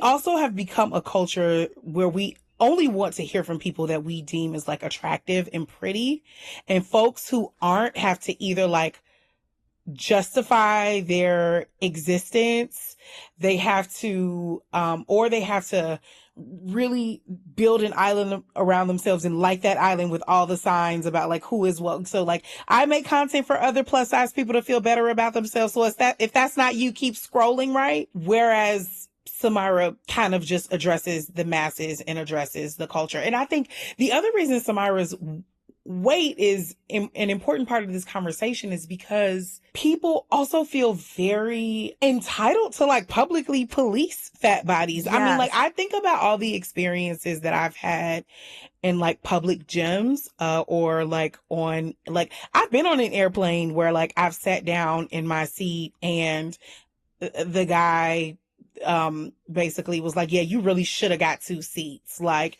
you know, just, or in the gym, and like people feel comfortable like touching a part of my body and saying like, and to work this, you should do this, or even just coming up to me and saying something like, good job, you know, when I'm like fighting for my life, right? Like, it's kind of open season on fat bodies in a way that it is not for other people and other kinds of bodies, you know. Can you imagine, Kate, just being in the grocery store and like someone making a comment about like the health contents of whatever it is you have in your hand? Like, like, that's just one of those experiences that I think only fat people have, because people don't feel like fat people deserve the same basic level of like autonomy and respect, because people see fat bodies as something that require intervention. Even when Samyra makes a post responding to people being hateful towards her, she is still so calm. She doesn't get on camera telling people to shut the fuck up. She doesn't call them bitches, even though they are. She uses it as an opportunity to turn the mirror onto them, to make them look at themselves and their disgusting behavior. Y'all do not care about fat people's health because you don't care about their mental health. The evil, deplorable, disgusting, violent videos y'all are making about me on this app are unacceptable. It's genuinely gross. And I don't know what makes y'all think it's okay to do that. I don't know what makes y'all think it's okay. Did your favorite rapper last year make you think it was okay? Because by the way, she was wrong. Fat phobia ain't funny. Fat phobia ain't a joke. And let me ask you something. If it was your daughter or your sister, for example, that came home and told you that somebody at school told her the things that some of y'all are saying to me, what would you tell her? You gonna tell her that she deserves to be spoken to like that? You gonna tell her that her body deserves to be spoken about like that? I would hope not. But the way a lot of y'all are acting, I think you just might. And y'all are disgusting. Fat phobia is disgusting.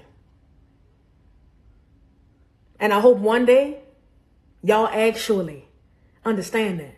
Let's just say, couldn't be me, because I would have went carry on y'all a long ass time ago. The fact that people like Salem and shitty commenters treated her Target video as if she came into the store screaming at the employees for the price disparity is such a clear case of pure misogynoir to me. It's also an example of why respectability politics are bullshit. Samyra is not doing anything wrong in these videos.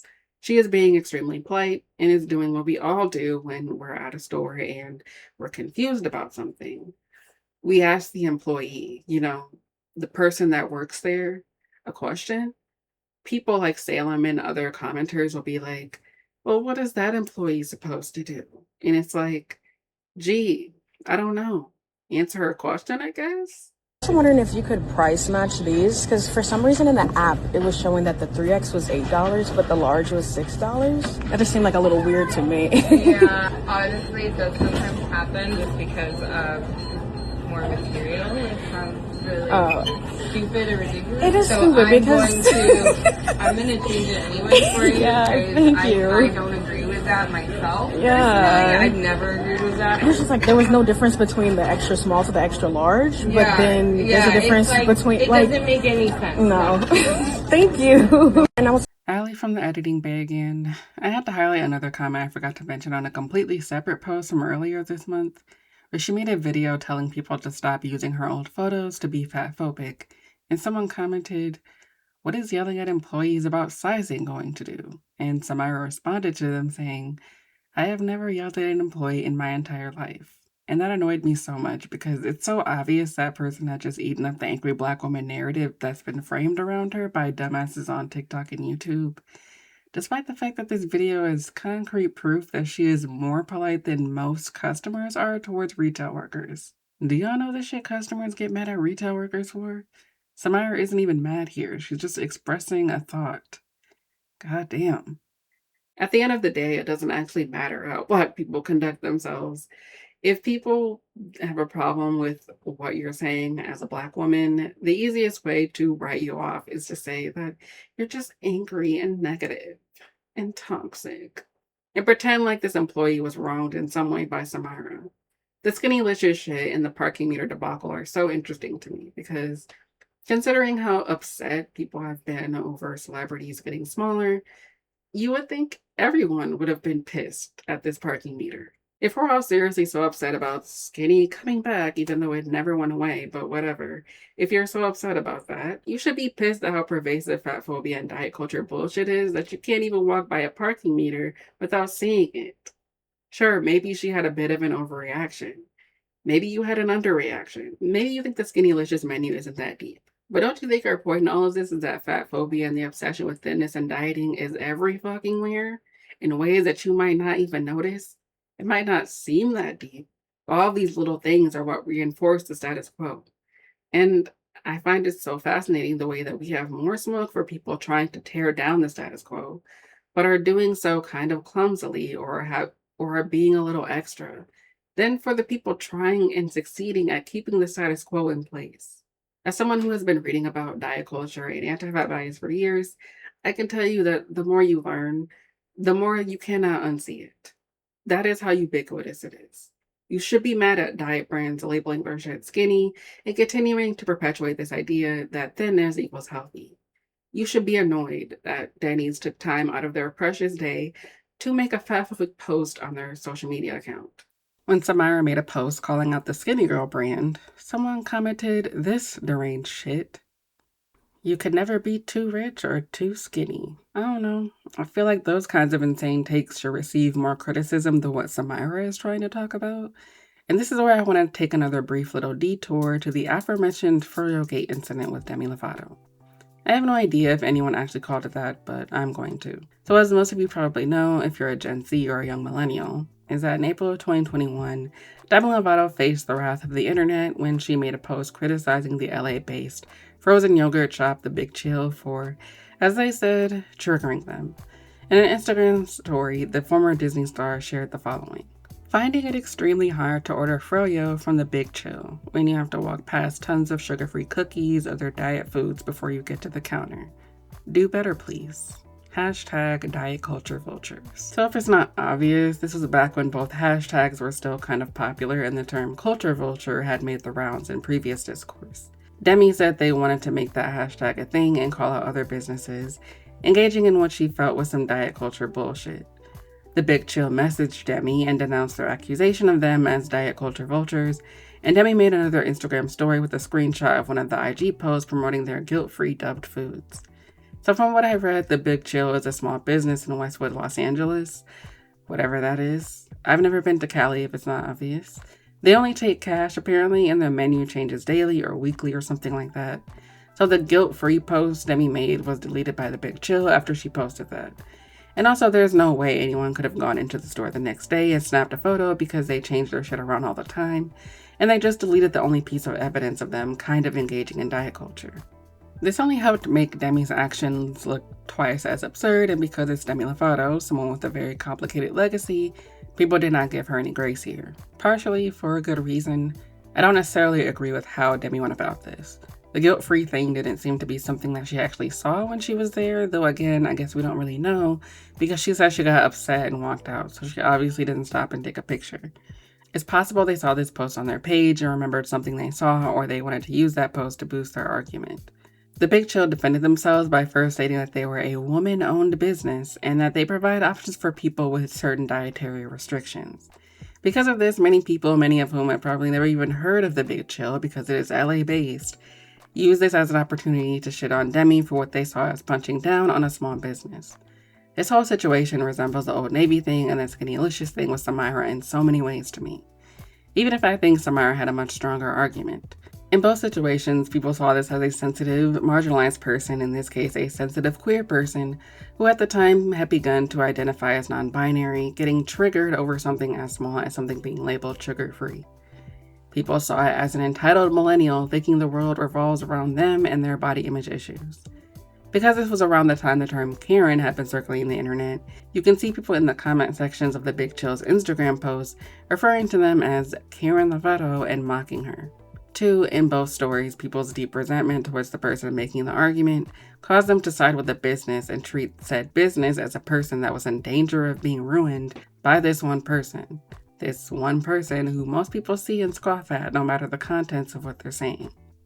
Froyo-Gate has a peculiar quality to it, and that it's literally a business that most of the people defending it have never been to. And yet, due to this story, the business experienced a huge bump in followers and widespread popularity. In posts months after the April situation, you can still see comments on the Big Chill's IG page where they are simply promoting their food, making fun of Demi, fiercely defending the Big Chill, and praising Demi for making them more popular. One person on one post from July of that year referred to Demi as "Demi Karen Lovato." People use this as an opportunity to let out their deep-seated resentment and hatred towards this queer, bisexual, non-binary person who was already on thin ice due to their history of struggling with substance abuse. In an article by someone named Anna Ortega from May of 2021, she criticized Demi and used that situation as an example of the dangers of cancel culture, and even falsely claimed that Demi sent her fans after the business, even though she didn't.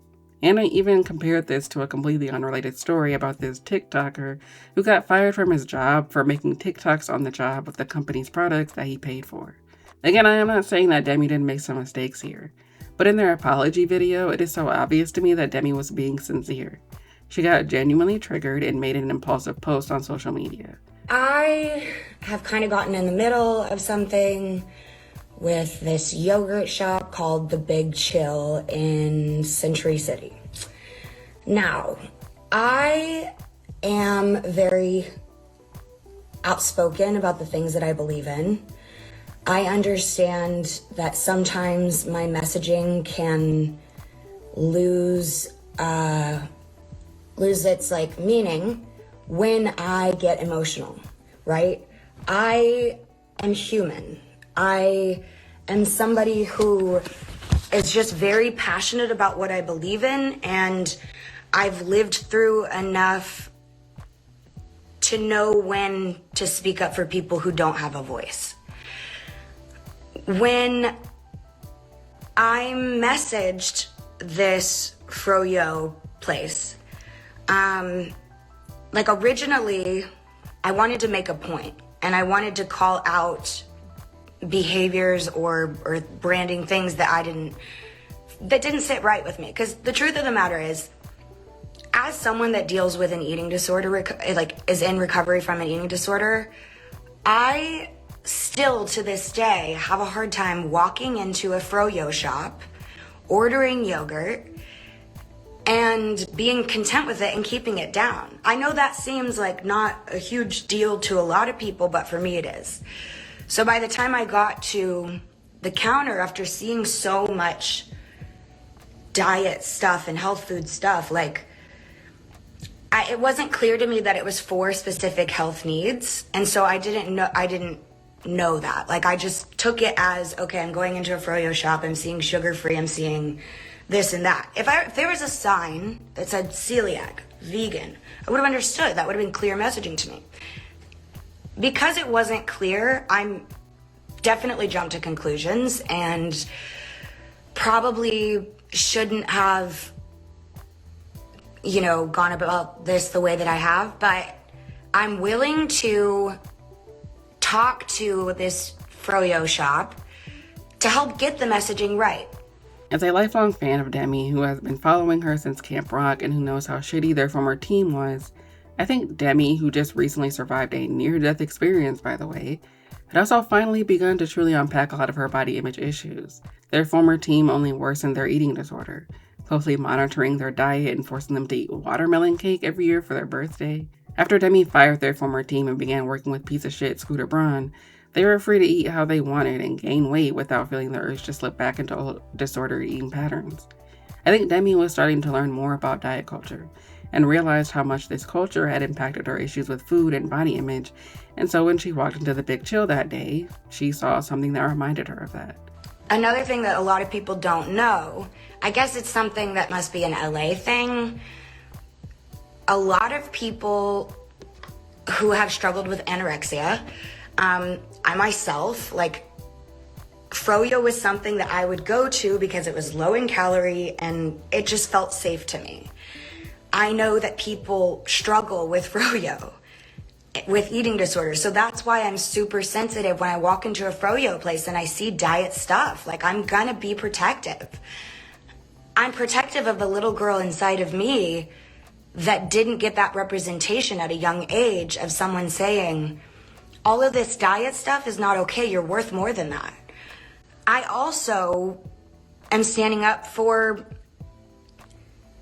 just anyone who struggles in LA. Like, this is the whole country, fuck it. Like, this is a hard thing to live with on a daily basis.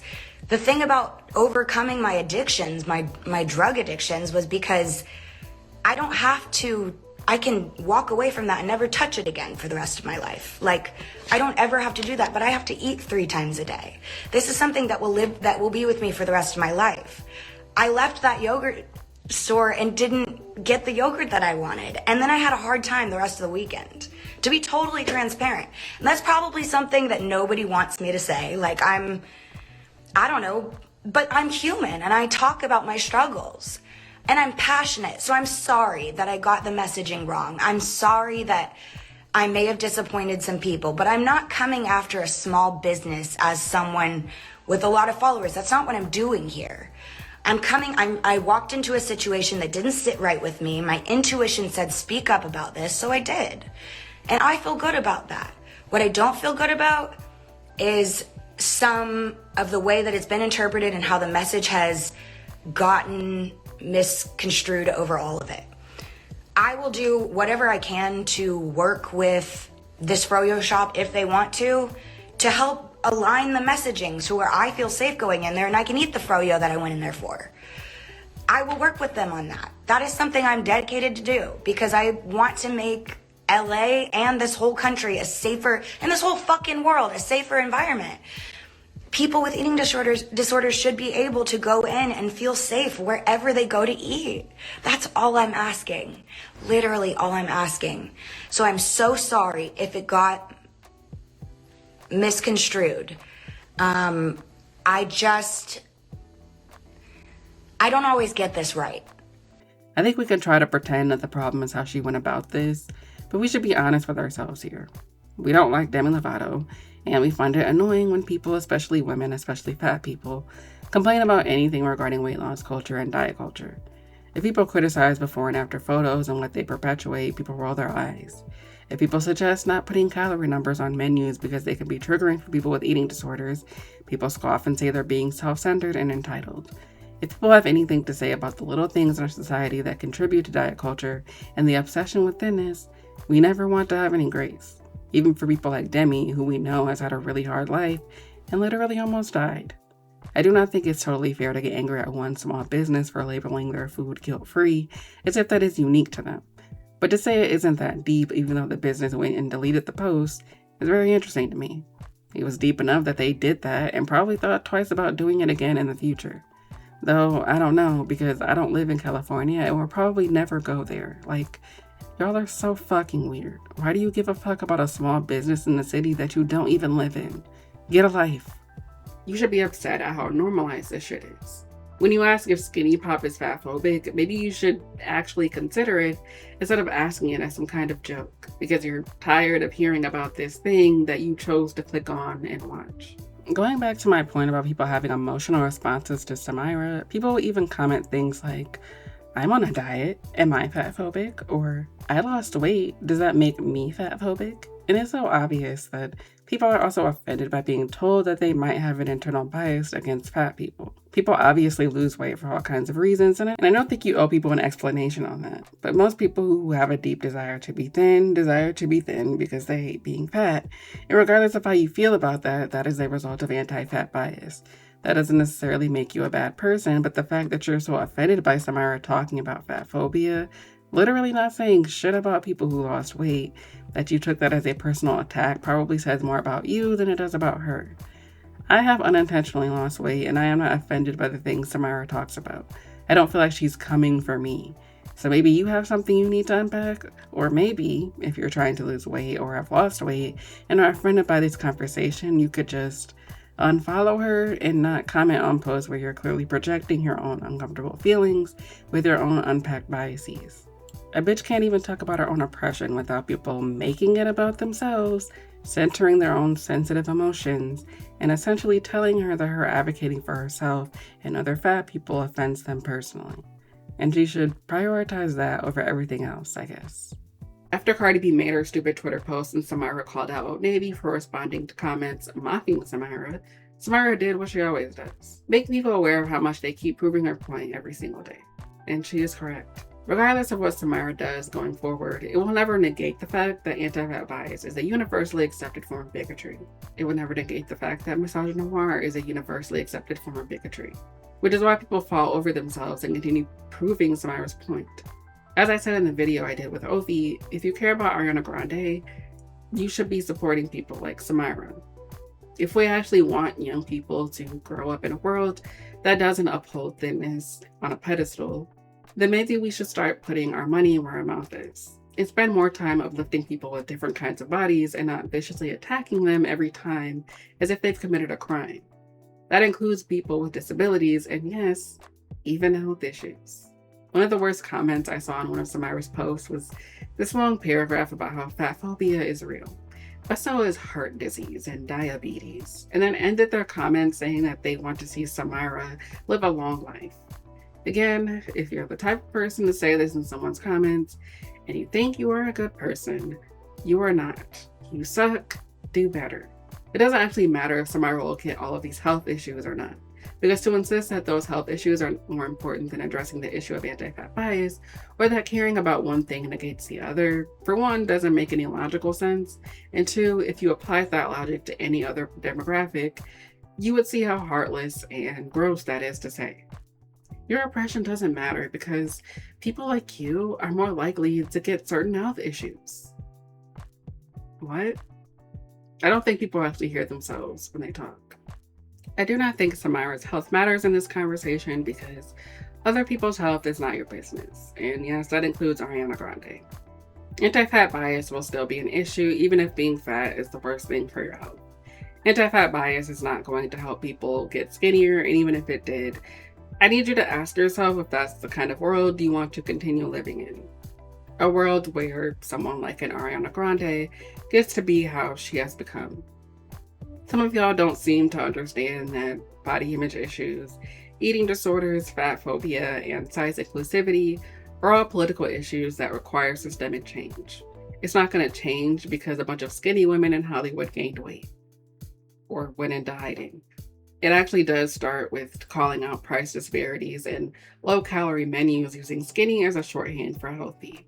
It starts with criticizing airlines' ableist seating policies and fat people needing to buy their own seatbelt extenders when they get on airplanes. If you don't want skinny to keep coming back, you need to advocate for size inclusivity. And there's also this tendency where people in general don't have the courage to be assholes and to be terrible unless they're going to be supported by the crowd. So of course that makes fat women even more vulnerable online because it's a very easy target and very few people are going to step in and try and protect fat women and say like, hey, you shouldn't probably think that. And so it's been interesting to see all of the video responses, especially on TikTok, about Samyra and making fun of her and making fun of the comments that she made without even beginning to try to engage with the really core idea that she was trying to get at. And it's so funny because like y'all did not have the courage to do this before. She made what you perceive to be a misstep and recognized that other people did and were starting to go in on her and decided, oh, now I can say what I really want. And now I can say how I really feel. Because you did not have the courage to do it before, and you did not have the integrity to do it before. Like, so congratulations to all of you, like you bastions of courage. It's interesting that you are such heroes while this woman is receiving a level of pushback and harassment and cruelty that makes no sense. I just disagree and move on. Even make your little disagreement videos explaining why you disagree, but very few people bother to engage with any of her ideas, let alone this one. You know, I would not use the Skinnylicious menu to make that point that she's trying to make, but that's because I'm not her. And she has done so much in terms of talking about airplanes and airline travel, talking about clothing brands and the inconsistencies in extended sizes, the way that retailers advertise that they make extended sizes, but then they're not available in stores. The way that the quality of those materials oftentimes is shoddy. The way that lots and lots of spaces where people are supposedly encouraged to gather and to engage with culture are inhospitable to fat bodies. And these conversations need to be had. They're difficult, but they are important because you're never going to change the status quo if you don't call it out. And right now we are going through a very conservative time, which I think allows people to kind of say how they really feel about marginalized groups. One of them being fat folks. Like the amount of hatred that fat folks are getting online is just beyond me. And it's really ironic that Cardi B wants to tell a fat black woman that she needs to get tough skin or she needs to get thick skin because Cardi B is neither fat nor black. So I don't really know I don't really like someone who doesn't have a lived experience telling someone else that they should get tough skin. And if we're being honest, fat black women do have tough skin. Actually, like I think to be fat and black in this world is to have tough skin, unfortunately, because the world is going to be meaner to fat black women than they are going to be meaner to skinny black women or racially ambiguous women. I can openly admit that a fat black woman is going to experience way more harm online as a content creator than I would ever experience. And acting like you don't really see that is obtuse and it's gaslighting. And Cardi B then said why would she read books when she can watch a documentary? That kind of told me everything I needed to know, because someone is actually doing the labor to show you how you can actually think differently and how you can allow someone's opinion to also alter you. And you're choosing to shut it down because you know that it's profitable to be anti-fat and make fun of fat women. And to be honest, it kind of read like Cardi felt insecure that Samyra recommended a book. I feel like that seemed to really bother her some way. And the way that she brought up, well, we can pay attention to voting and we can do, that's gaslighting. You're trying to change the subject to make it seem like caring about fat people is something that is just not really it's like unimportant, and it isn't about the actual issues of the world. But like my whole thing is that if you can't see fat people as human, how understanding can you be of humanity? So many Black people were so quick to attack Samyra and stand with Cardi B, and these are the same people that will want to say that they protect and they care for Black women, and this is an actual Black woman getting attacked, and you're standing with a racially ambiguous woman who has actually called Black women roaches online just to, I don't know, just to dump on another fat Black woman. Y'all love to co-opt language from fat activists and exclude them from these conversations, using that language and not even giving them credit for it. And I'm tired of it. If you don't care about fat phobia or fat people, you don't actually care about Ariana Grande. You don't actually care about young girls and eating disorders. You know who does care? Samyra. And many other fat people who have way more interesting things to say about this topic than most thin, able-bodied white people who dominate this discourse time and time again. Finally, from the editing bay one last time, I discovered this as I was going back through Samyra's IG page and saw that she actually wrote an article in Self earlier this year about embracing cockiness over confidence. I will link it in the sources below, and I highly recommend reading it. It's not long, and it's very good. I don't get why anyone would disagree with anything she's saying here, but I thought I'd pull a couple quotes from it before we officially end the video. To be completely honest with you, confidence is corny now. It's been co-opted, commodified, filtered, packaged, and sold back to us through clothing brands who don't even make plus sizes. It's all a performance, a song and dance. An 8 count for TikTok that goes viral enough for people to think we're making some sort of progress in dismantling fat phobia. But we're not. We haven't been for a while. We've just gotten better at performing the illusion that we are. So that's exactly why when the clock struck midnight on January 1st, I kissed confidence goodbye and said hello to cockiness. The great thing is society already embraces cockiness, just not from women. Suddenly cockiness becomes arrogance, delusion, doing too much. But everybody's favorite NFL linebacker is allowed to be cocky. We prefer him to be, and that's actually where I first embraced cockiness. Playing football. Playing football taught me that cockiness is the only thing that protects you when the odds are stacked against you. Humility has never protected me. Shrinking has never protected me. Being quiet has never protected me. And confidence, at least the kind we're told to perform, has definitely never protected me. Anyway, I don't want this video to be too long, but I felt very compelled to come on here and defend Samyra because y'all are being ridiculous. I do not give a fuck if she's extra, like Roxanne said. Disagree and move on if it's that serious. Something that I always do when I approach these discussions is listen to actual fat people. Something y'all never do. And I think it would behoove a lot of you to follow some fat people and listen to people with disabilities and different kinds of bodies and broaden your scope a little. Anyway, that's all I got. Leave Samyra alone. If you don't follow Samyra, do yourself a favor and do that. And I will see you on the next one. I hate the way we talk about exercise, almost as much as I hate bugs. But a lot of us are taught to view movement as punishment for the way we look, the way we ate. But exercise being sold to us through diet culture is one of the worst things that's happened for people's self-worth. Because movement is one of the biggest ways we connect with our bodies. So when it only revolves around constant punishment, we are constantly disconnecting from ourselves. And you'll never feel safe in a body you've been taught to punish. And who taught us to punish it? Well, there's a laundry list of items that include that itsy bitsy teeny weeny yellow polka dot bikini. We're taught we have to earn our clothes, our food, our confidence, which is exactly why I hate confidence. Personally, I consider myself cocky because I'm not asking for permission for anything. And I know unlearning these things at first seems terrifying and it feels too scary to move past it. But the more you look at it, the less scary it becomes. You start to see it for what it actually is, just a lizard. And then you run right past it. Maybe, still scared, but that's okay. Because real courage is doing it scared. But don't let your biggest fear be yourself. You deserve to move your body however you want, whenever you want, wearing whatever you want. Because your body was never the problem. But these little bugs out here might be though.